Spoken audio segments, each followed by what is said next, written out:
ساڈے اندر ایک نوی جماعت آ گئی، ساڈے اندر ایک نوی جماعت آ گئی جڑے آندے نے کہ جڑا مرضی آ کے مسلے دے کھڑے ہو کے نماز پڑھا، جنہوں کچھ آؤندہ نہیں آؤندہ مسلے دے آ کے کھڑا ہو کے نماز پڑھا ہے۔ کائنات دے لوگ ذرا غور کرنا کہ امام کائنات حضرت محمد رسول اللہ صلی اللہ علیہ وآلہ وسلم نے فرمایا کہ امامت دا حقدار کون ہے، امامت کون کروائے؟ آپ نے فرمایا کہ جنہوں قرآن سب تو زیادہ ہوتا ہے، جنہوں قرآن سب تو زیادہ یاد ہے وہ جماعت کروائے، وہ امامت کروائے۔ آپ نے فرمایا جنہوں مزین طریقے دے نال قرات دے نال قرآن ہوندا ہے وہ جماعت کروائے۔ اگر قرات دے اندر قرآن یاد ہون دے اندر آپ نے فرمایا برابر ہون، پھر فرمایا دوسرے نمبر تے پھر نماز وہ پڑھائے، امامت وہ کروائے کہ جنہوں سنت دا زیادہ علم ہوئے۔ اور تیسرے نمبر تے آپ نے فرمایا کہ جن نے سب تو پہلے ہجرت کی تھی ہے، اور چوتھے نمبر دے آپ نے فرمایا کہ پچھڑیاں ساریاں فضیلتاں اگر برابر ہون، آپ نے فرمایا پھر جڑا عمر کے اندر زیادہ ہوئے پھر وہ جماعت کرائے۔ اللہ اکبر۔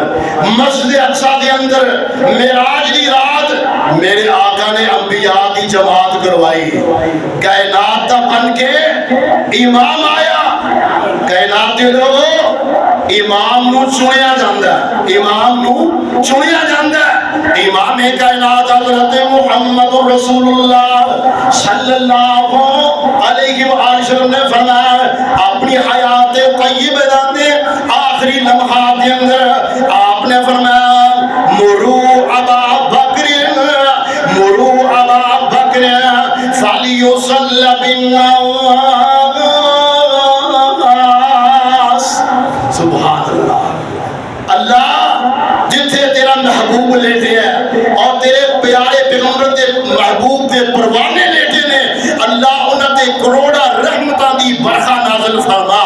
فرمایا نبی پاک نے مرو ابا بکر فلیصلی بالناس، سارے صحابہ کی موجودگی کے اندر آپ نے فرمایا ابا بکر، ابو بکر نو گواہ، ابو بکر نو گواہ، ابو بکر نو گواہ، ابا بکر فلیصلی بالناس، ابو بکر نو گواہ کہ نماز پڑھائے، امامت کروائے۔ اور کائنات کے لوگ ذرا غور کرنا، الرحیق المختوم کے اندر موجود ہے نبی پاک دی حیات طیبہ دے اندر حضرت ابو بکر صدیق نے 17 نمازاں پڑھائیاں نے، 17 نمازاں پڑھائیاں نے۔ اور کائنات دے لوگوں ذرا غور کرنا، اے جناب اہل سنت دا اس بات تے اجماع ہے کہ نبی تو بعد صدیق دا مقام ہے۔ اس بات کو تسلیم کر دے ہو؟ اسی تسلیم کرنے ہیں نبی تو بعد صدیق دا مقام ہے۔ اللہ پاک نے فرمایا من النبیین، دلیل کیا ہے؟ فرمایا من النبیین والصدیقین، من النبیین والصدیقین والشہداء